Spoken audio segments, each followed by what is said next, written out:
Hey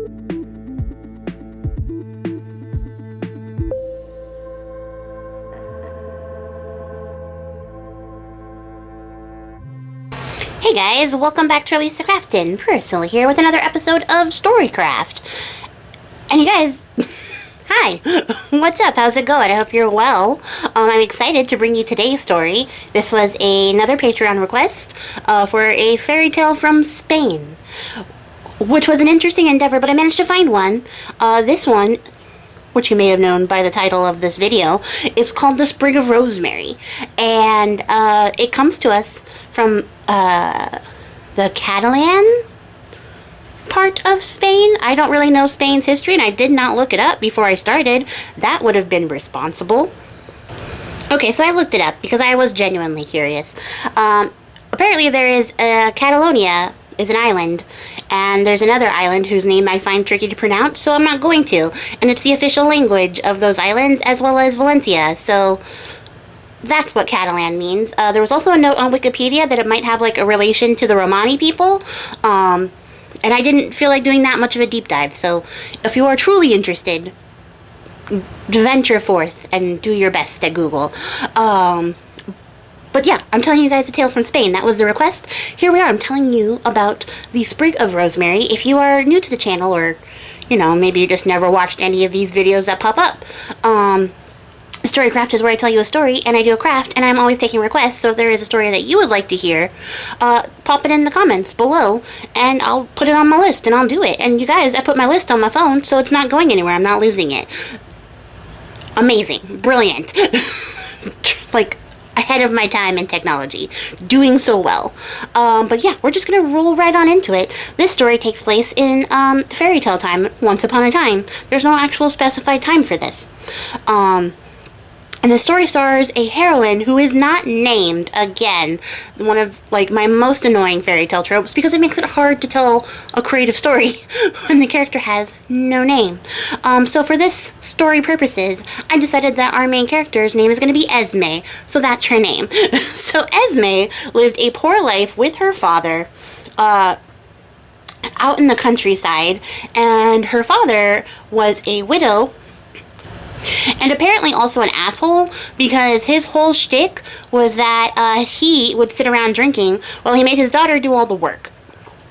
And he wouldn't just make her do all the work, he would bully her into doing all the work. So she was basically taking care of the entire household, unassisted by anyone, by herself. And one day he decides that he wants to have a fire, he wants to be warmer, he's cold or whatever, you know, his little piggies are cold.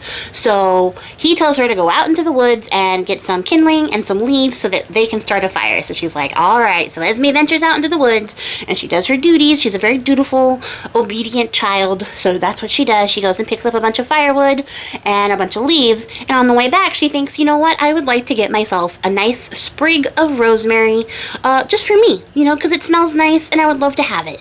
So she sees a rosemary plant, a beautiful, like, luscious green rosemary plant, and she goes to, like, pull a sprig off of the rosemary, and when she touches it, it is very fragrant, and she's like, well, this is delightful. But as she's like pulling out the sprig, there's a lot of resistance, a lot more resistance than you would expect from a leafy branch. So she's tugging and tugging and tugging, and you guys, the cool thing about Esme is that she's stubborn as all get out, and you'll see as we go on. So she tugs and tugs and tugs until finally she manages to rip up a substantial sprig off this plant, and as soon as she does, a man appears behind the rosemary bush and is like, why are you stealing my firewood and my rosemary?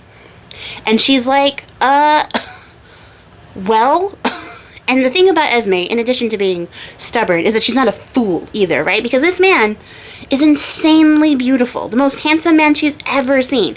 Granted, I think she's probably only ever seen her father and maybe an occasional passing traveler, but this man is stunning. So she already knows, like, this man is not of this world, and she decides to throw her father completely under the bus, which, go off, girl, like you absolutely should. So she blames everything on her dad. She's like, I'm so sorry, my dad sent me out here, he wanted me to grab all this stuff, it wasn't me whatsoever at all. And the man's listening to her tell this story, and he's like, alright, okay, that's an interesting story. Might I tell you something strange as well. And she's like, yeah, go ahead. Like, absolutely. As long as I'm not in trouble for picking up this firewood, I would love to hear whatever you have to say. And he says to her, you are the most beautiful woman I have ever seen. Flatterer, right? So she's a little bit taken aback. And he says, if you gave your heart to me, I would give you everything in this world. Give me your hand in marriage, and I will make you a happy wife. And she's like, you know what? Absolutely, yes. I would like to go immediately, which also, I don't blame her. Her father sucks. So she takes his hand, and together, they travel into the hole in the ground that was made by her pulling up her sprig of rosemary. I didn't realize the hole was that big when I started reading, but it is. It's large enough for people to travel through, or some magical things happen, and they fit through this little tiny hole in the ground that she has made by tugging on this rosemary. And when they travel through the hole, they come out into like a wide, beautiful, luscious green valley that has a beautiful, sparkling white castle in it. This castle belongs to our beautiful, handsome man, and he takes her there. They are immediately married, and this is where the stories get a little bit inconsistent, because it's either the following day or like a month from when they're married.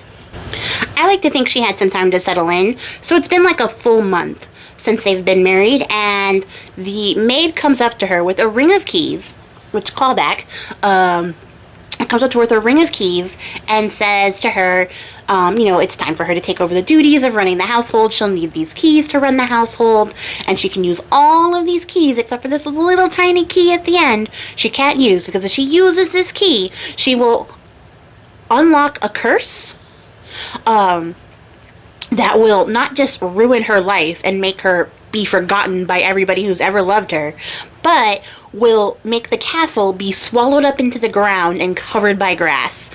And Esme's like, okay, why is that key on the key ring? And she goes, well, it goes to this chest that goes in this room. And so if you unlock this chest with this key, bad things will happen. But if you don't, everything will be amazing. And so Esme's like, okay, weird, strange that you would offer me this key if it's so catastrophist, but,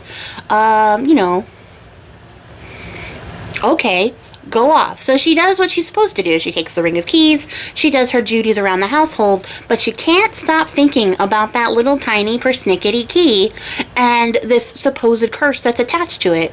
And, she sees the trunk, it's in the study, she passes it all the time.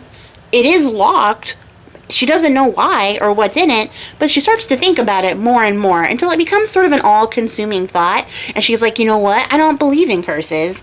This is silly. I am married to the master of the house. I should be able to go anywhere and do anything I want because I'm his wife.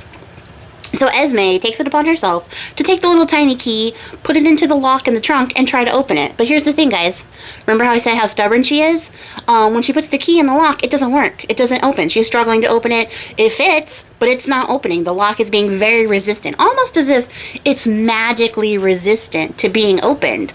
And she persists anyways. So when she can't get it to open with the key, she decides that the only way she can get into the trunk is by breaking the lock.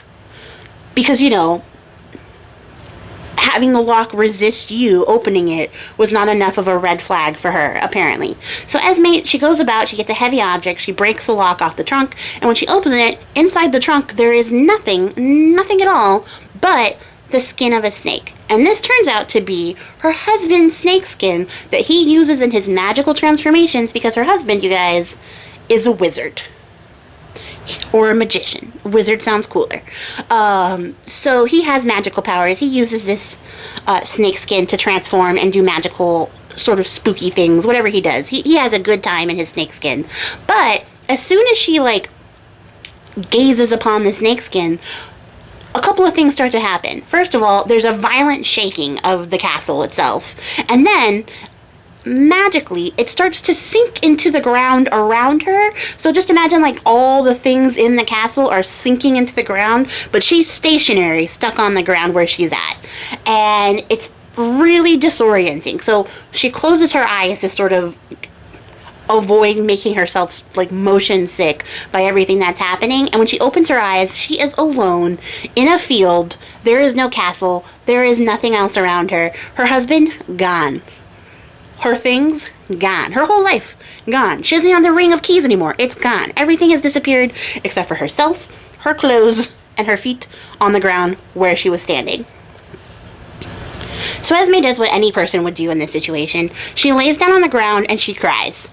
And she cries for a while because she has been abandoned by her husband, has lost her home, and basically has no prospects or way to survive out there. So she does what any reasonable person does. And she lays down on the ground to cry for a while. And after she's used up all of her tears, she ends up steeling herself with some resolve because she has decided that she is going to set out, find her husband, and correct this wrong. Like, she knows that she erred. She shouldn't have opened up that chest, but she did, so now she's going to fix it. So she gets up, she walks to the edge of the field where it meets the woods. She sees a rosemary plant there. She snaps a sprig and puts that in the pocket of her apron, I guess. Whatever she's wearing. Her dress has pockets. She puts it in her dress pockets. And she sets off to go find her husband. And she walks for almost a day and a night until she comes across a straw house. And she knocks on the door of the straw house and asks them if they would take her on as a servant because she has nowhere else to go. And so the lady of the house welcomes her in and says, actually, in fact, I would love to have a servant. So she spends a couple of days there working for the lady of the house, basically for room and board, and she's doing her duties like she's supposed to, but everyone starts to notice in the household that she's getting progressively more and more depressed as time goes by. And so basically she's like a huge Debbie Downer, and she's just sucking all the energy and life out of the house, to the point where the lady of the house has to get involved, and she's like, hey honey, what's going on? What's happening with you?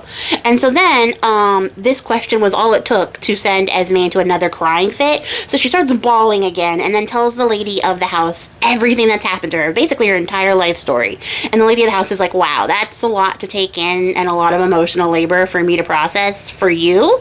So what I'm going to tell you is that you should go ask the sun, the moon, and the wind where your husband is, because the sun, the moon, and the wind are everywhere. They go everywhere. So they'll definitely have seen your husband.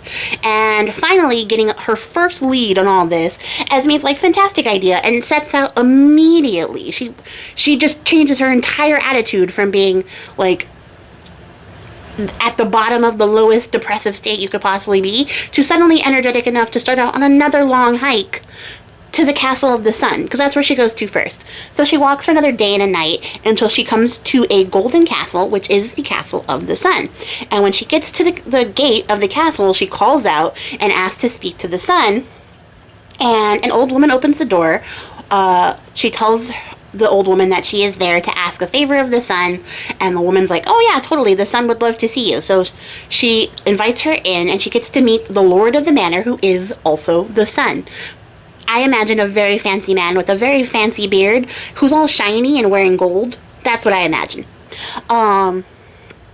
And she tells the sun her entire life story again and how she fucked up by opening up this chest, and she's trying to find her husband. And the sun's like, wow, that's really awful. And I feel really, really bad for you, but I don't know where your son is. So your son.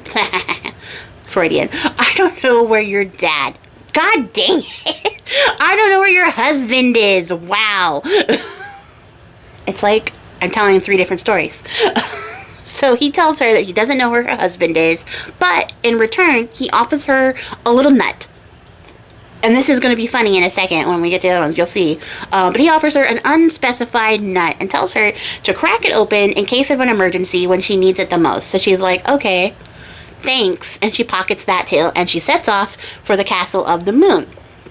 Now, the Castle of the Moon is a silver castle. And when she gets to the gate, she calls out and asks to see if she can speak to the moon. An old woman opens the door. You kind of see the pattern that's emerging here. And the old woman lets her come in so that she can ask a favor of the moon. The moon, in this case, is a woman. So the lady of the house, I'm imagining Galadriel, but all silvery, like silver, not just like shining white lady of, the forest, but in silver, comes down to see her. She tells the Lady of the Moon her entire story, and the Lady of the Moon's like, wow, that's a heck of a tale. I wish I could help you. I really do. I have no idea where your husband is, but I'm not unsympathetic to your plight, and I want to help out. So here is an almond. Crack that open when it's an emergency and you are at a dire point in your life. And so she's like, cool, another nut, except for this one is specified. Great. So she puts that in her pocket and she sets out immediately to go to the castle of the wind. So after another day and a night of travel, she makes it to the white, cloudy, sort of almost translucent castle of the wind. And same thing happens. She calls out. An old lady opens, welcomes her inside. And when she talks to the moon, she tells them, or the moon. Wow, okay. Words are really hard today, guys. Bear with me. When she talks to the wind, she tells the wind her entire life story again. And the wind is like, I don't know where your husband is. I really wish I could help you, though. I feel really, really bad. Here's a walnut. You can crack that open in case of emergency when you're at your lowest point. And she's like, cool. I have 3 nuts and a sprig of rosemary in my pocket. And I don't know where to go to look for my husband. So she, of course, does what, her power move, where she just breaks down and starts bawling in front of the wind. And the wind is like, wow, ooh, I'm not good around people when they cry. You know what? I feel so bad and I don't want to be in this situation anymore. I'm just going to go look for a clue for you. Because, of course, at this point, Esme has been to the 3 things, like the 3 beings who should know where stuff is, and they have no idea. So the wind is like, I will absolutely go find a clue if you stop crying in my living room. And Esme dries her eyes, and she waits for the wind to return. So the wind speeds off, as the wind does, and returns very quickly, as the wind can, and says, actually, I found your husband. He is at the castle of the king of the land, and he's actually being kept there, being hidden away by the king until his wedding day. And she's like, but he's married. And he's like, oh yeah, I know, because you told me the story. I know that he's married to you, but he's about to get married to the king's unfortunately ugly daughter. And I say unfortunately ugly because everyone calls her ugly, but nobody describes her in the story. And I feel like she's not ugly at all, and this is just a bit of like, she's not as pretty as Esme kind of deal. And it seems very unfair to this other daughter, this princess. So the king has basically abducted Esme's husband and is keeping him hostage and behind lock and key until the day comes when the wedding is supposed to be between him and the ugly princess. So Esme, being able to like chart places on the map in her head, is like, it's gonna take me like 2 to 3 days to walk to the castle of the king. Can you, Lord of the Wind, do me another huge favor on top of the one you've already done for me, and go delay the wedding like until I get there? And the wind is like, will it get you out of my living room? And Esme says, absolutely. And he's like, okay, great, yeah, totally. Anything to make this awkward interaction, stop. So the wind sets off to see what he can do. Esme sets out towards the castle of the king, and the wind gets to the place in the castle where there are 5 tailors currently preparing the wedding dress for the princess, and decides to not only take the wedding dress, but all the little jewels and the pearls that they were going to sew in to her dress, takes those things, scatters them to the 4 winds all across the city, all across the land, and also rips the dress into a bunch of little pieces, which is really cool, guy. Like, that was somebody's hard work. Tosses that out there. So the tailors, the 5 tailors, immediately set out to go try to pick up all the pieces of everything, all the, like, the precious gems, all the pearls, and all the scraps of the dress that they can salvage. But unfortunately, it's too much. It's too many little tiny objects. They'll never get them all back. So they go to tell the king what happened. A gust of wind came, scattered all these things around, and we tried to salvage what we could, but unfortunately it's not enough to make a beautiful wedding dress for your daughter, so we need to buy some more. We're going to have to delay the wedding to remake this dress again. And the king is so afraid that something will happen, that will prevent the wedding from happening so that his ugly daughter can't get married, that he's like, I don't care what her dress looks like, get her married right now. So they try the best that they can to pin together a dress that works for the unfortunately ugly princess and show it off to her father, and her father's like, wow, that's awful, that's horrendous. Actually, now that I see it and I see what you guys were talking about, she can't get married like that, she's in rags. And they're like, yeah, that's all that's left of the dress, your highness. And he's like, well, that's unfortunate because that's now embarrassing to me. And she looks atrocious. She usually looks bad, but now she looks atrocious, so we can't have that. Definitely postpone the wedding, fix the dress, get the stuff you need, let's do it right. So they're like, okay, thank you, sire, for seeing reason in this area. So the tailor set out to remake the dress, and by this point in time, Esme has now made it to the castle.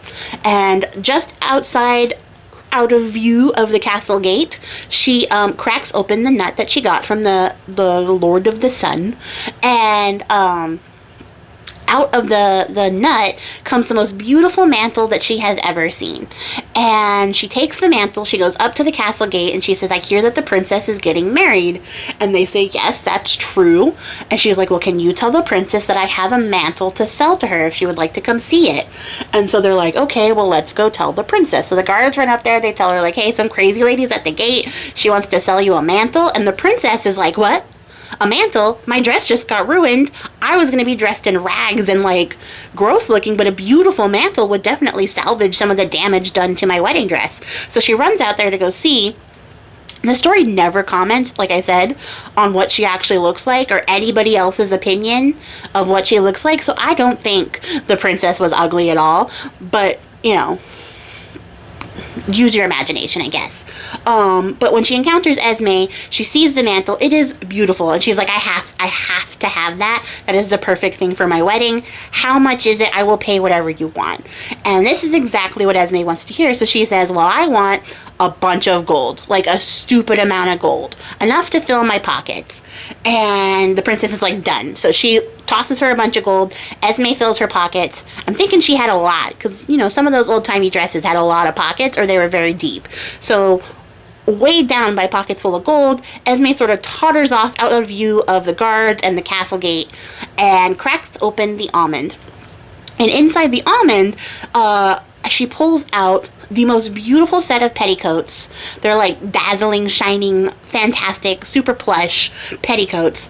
And she toddles back over with her pockets full of gold to the castle gate and says, hey, since the princess was so interested in the mantle, I just happen to have these petticoats I think she might also really appreciate. Can you tell her I'd like to sell her these petticoats? So they're like, okay, why didn't you come with all your stuff when you had the princess's attention? But we'll go tell her and see if she's interested. So they go to the princess. They're like, hey, she's got some petticoats now, that lady who sold you the mantle. Do you want to? And the princess is already out the door. She's already running down the stairs. She's so excited because the only thing that's going to salvage whatever heinous dress they managed to cobble together is a really nice set of petticoats. And she already has a really nice mantle. So why not have a nice set of petticoats, right? So when she gets there, she's like, oh my god, those are beautiful. That's exactly what I need for my perfect dream wedding. And she's like, how much is it? I will pay anything you want. And Esme's like, fantastic. I would like 2 sacks of gold. You got pockets full of gold, but now she got 2 sacks of gold. Because the princess paid it. She paid it without hesitation. So now, weighed down by even more gold, Esme definitely totters off with some difficulty out of view of the castle gate. And she opens up the walnut. And inside the walnut is the most beautiful wedding dress she has ever seen herself. All sparkly and gold and perfect and beautiful. And imagining the dress from the labyrinth. That's the one I'm imagining. And she goes back to the castle gate under duress because she's super weighed down by all this gold she has, and she's like, I just happen to have this dress if the princess is interested. And the guard's like, wow, you're just gonna walk away and come back and keep doing this all day, right? Like, nobody else has anything to do? Okay, I'll go tell the princess, but like, you gotta knock it off. And she's like, I'm sorry, like, I'm so sorry for the inconvenience, but I really just want to make some money. And she's like, okay, cool. So the guard's like, I recognize the hustle. So the guard goes up there, tells the princess that, hey, she has a dress this time. That lady who sold you the other things has a dress. So the princess is like, I need a dress, and if I have a dress, I can get married faster. So the princess runs down there. She sees the dress. She's like, I already have a beautiful mantle. I have a beautiful petticoat. I should definitely have a beautiful dress. So she tells Esme once again, I will pay anything you want for that dress. And Esme's like, perfect. This time, I want, and the princess is like, let me guess, 4 bags of gold. And she's like, no, I want to be able to meet privately with the bridegroom. And she's like, what? You want to meet with my groom privately, you say? So the princess herself is not very thrilled with this idea, but she has to have this dress. So she's like, okay, this is crazy and weird, but fine. So she buys the dress. She takes Esme all the way up to the room that they are keeping Esme's freaking husband in, and she leaves them alone so she can go try on all of her new things and tell her father that she's ready to get married. And Esme goes into the room where her husband is. He's laying asleep on the bed in there, unmoving, almost as if he's under a spell. Doesn't even seem to notice her or recognize that she's there. And when she comes up to him, she pulls the rosemary out of her pocket, which I hope that she managed to, like, wiggle that to the top before she slid all the gold in there, because, girl, you ain't got no room in them pockets anymore. That rosemary is smashed to pieces if she didn't pull it out first. So she takes the rosemary, she puts it to the lips of her husband, and the smell rouses him awake. And when he wakes up, he continues to smell the sprig of rosemary, and his memories return to him. Turns out he was under a spell as much as the castle was. So when whatever that maid did tricked her into opening that chest, pretty much, that trunk, it also affected her husband. So the husband wakes up, comes back to his senses, sees Esme before him, and is overwhelmed with his feelings of love for her seeking him out and finding him again. That he takes her in his arms, he embraces her, he kisses her, and announces that he is only ever to be married to her, and he loves her so much, and they immediately fuck off and go back home, where they live happily ever after. The end. So, a couple of things. I feel like the king might have cared a little bit if someone just came and stole the bridegroom and nobody said anything, but apparently they just let them waltz right the fuck out of that castle. It might have been the bags of gold she had. I'm imagining Esme used that to bribe her way right out of that castle before anyone could catch on to what was happening. But I also feel really bad for the unfortunately ugly princess, because she was so excited to get married, and now she finally had the perfect wedding dress, and then her groom up and leaves for the lady who sold her the dress in the first place. Which, if that's not a villain origin story, I don't know what is. Somebody write a fanfic where that's their villain origin story, because that's fantastic. And I would love to see her get her comeuppance. This story, to me, was funny, and the reason I was like, I have to tell this story, is because it was a callback to the Bluebeard episode, which was just the previous episode. It'll be in the playlist if you haven't watched it already. But about the whole key thing, and the one little tiny key that is going to spell doom if you use it, which is also another callback to the whole Pandora's box thing, or yeah, Pandora's box, Pandora's jar. It depends on the version, right? So it's a callback to that, but also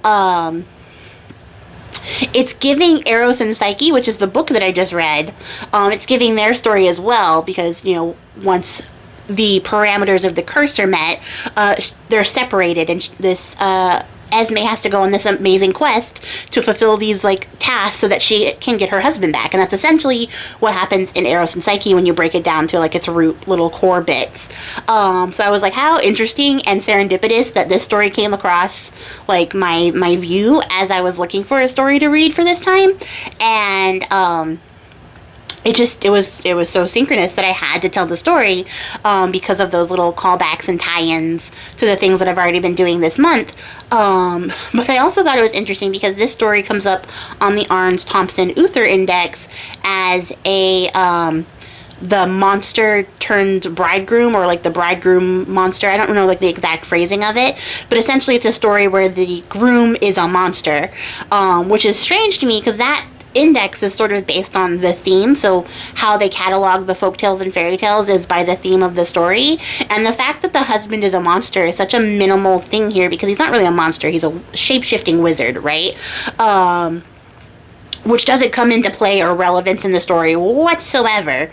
Honestly, if we wanted to rewrite this, I would have him be a snake when she pulls the sprig off the branch in the first place, and then transform into a man after she accepts the marriage proposal. I think that would be cool. But like, it's such a small bit of the story that's really inconsequential, but somehow that's the like ATU type for the story, which is strange because it's clearly more about like Esme's journey to go get her husband back. And there's other stories like that, and this story is actually really reminiscent of another one where the unfortunately ugly princess isn't unfortunately ugly because people are haters. She's unfortunately ugly because she's like a troll, and her mom's a troll. And it is I forgot what it's called. I had it in my brain before I started telling you guys this story, but it's the one about the sun and the moon. This is very similar to that story anyways, and maybe I'll do that version at a later date, but that one has like a polar bear, and it has all sorts of other things happening, and it's a wild ride, but a lot of the themes from that story are like in this story as well, so I'm thinking that this story sort of came about after hearing a bunch of these other stories, you know, and that's how it became sort of a folktale to this region in particular. But it was really interesting to look for. I learned a lot while looking for this. I also learned that when you Google Spanish folktales, you have to be very careful to look for whether it's actually from Spain or from like the Latin American countries, or like Mexico, because those came up too, and I was like, that's not what I'm looking for, colonizers. But it happened. So like yeah, I felt a little bit offended by the results, because it was a little bit to parse through, but I found this story and I thought it was really great, so I was excited to share it with you guys. Let me know what you guys think of the story. What do you guys think of Esme?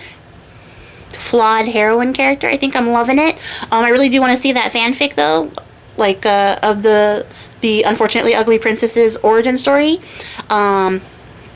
I'd like it to be called Unfortunately Ugly Princess, but she's actually like really low-key pretty, but everyone just keeps telling her she's ugly because they're haters. I think that would be a great story. And then she's like a super baddie villain, also cool. But that's going to be it for me, guys. If you made it to the end of the video, I appreciate your faces. And as always, if there is a story you'd like me to tell, you can leave it in the comments below, or check out my Patreon, shameless self-promotion. I have that. We're doing witchy things over there. That's it for me, guys. If you're watching this in the last week of February of 2024, check out Shabby Creep. It starts March 1st. That's a thing I'm doing, and I'm excited about it. So, you know, those are things. Do that. But until next time, guys, happy crafting. Bye!